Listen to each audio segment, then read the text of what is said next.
According to Wikipedia, search and rescue, also known as SAR, is the search for and provision of aid to people who are in distress or imminent danger. Every time a hiker is lost in the woods, the local news stations will no doubt show images of helicopters flying overhead, search dogs sniffing the forest floor, and scores of people combing the woods in search of clues. The goal of SAR is to locate, stabilize, and extract individuals in distress. That can mean a hiker on a mountain, a fisherman lost at sea, a trapped urban disaster survivor, a captured soldier, or an Alzheimer's patient wandering city streets. Regarding missing person cases, there are many civilian volunteers that assist local and state SAR teams. Oftentimes, it's initially unclear whether the missing person is a victim of foul play, injured and unable to signal for help, or just simply lost. It's the duty of law enforcement officials working with volunteers to collect clues and determine exactly what the mission will entail.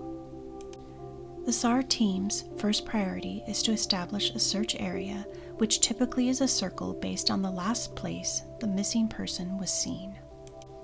As the search moves forward, that point will change. For example, if an article of clothing is found along a trail, this point then becomes the LKP, or the last known position.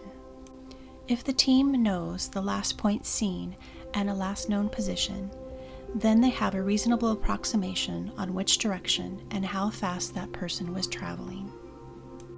For example, if a woman was spotted at a trailhead at noon and her water bottle was found on the trail an hour later, 4 miles north of the trailhead, then you can hazard a guess that she's traveling north at about 4 miles an hour. This helps to establish the search area. There are several different types of search techniques, and each type has its own probability of success.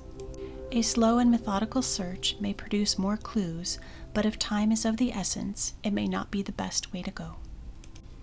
Generally, multiple fast searches are more productive than a slower and more thorough approach.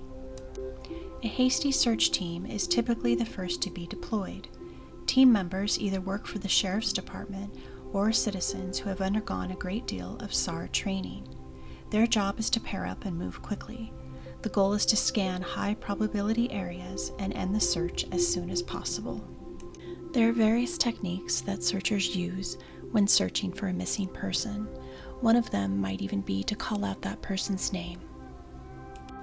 Volunteers are trained in all aspects of search and rescue, such as search techniques, man tracking, wilderness navigation, emergency medical care, interviewing, communications, and low-angle rescue. Volunteers are always needed for SAR teams, so if you love the outdoors and you love to help, just Google it in your local area and sign up.